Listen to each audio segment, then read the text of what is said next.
অফিসের ম্যানেজার, কেরানি এবং সেলসম্যান একসাথে রেস্টুরেন্টে যাচ্ছে লাঞ্চ করার জন্য। হঠাৎ তারা রাস্তার মধ্যে একটা পুরনো আলাদিনের প্রদীপ কুড়ে পেল।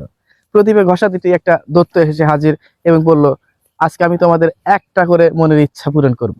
এটা শুনেই কেরানি এবং সেলসম্যানের মধ্যে প্রতিযোগিতা শুরু হয়ে গেল, কে আগে বলবে কে আগে বলবে। হঠাৎ কেরানি বলল, আমি কাজের চাপে পেরেশানি, আমার মনে একটু প্রশান্তি দরকার, তুমি আমাকে সেন্ট মার্টিন দ্বীপে নিয়ে যাও। সঙ্গে সঙ্গে দৈত্যটাকে সেন্ট মার্টিন দ্বীপে পৌঁছে দিল। তারপর সেলসম্যান বলে, আমি অনেক কাজের পেরেশানিতে আছি, আমার মনের উপর শান্তি দরকার, আমাকে তুমি কক্সবাজার সমুদ্র সৈকতে পৌঁছে দাও। সঙ্গে সঙ্গে দত্ত তাকেও কক্সবাজার সমুদ্র সৈকতে পৌঁছে দিল।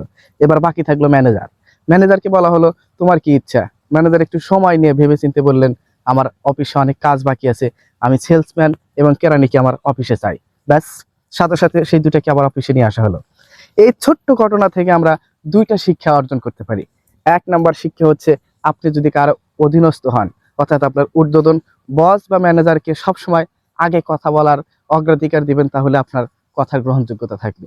দুই নাম্বার হচ্ছে, কাজ ফেলে রেখে কখনো আনন্দ করতে যাবেন না, তাহলে সেই কাজই আপনাকে আনন্দের পরিতৃপ্তি দিতে দেবে না, বাধা হয়ে দাঁড়াবে। সুতরাং দুইটা বিষয় খেয়াল রাখবেন।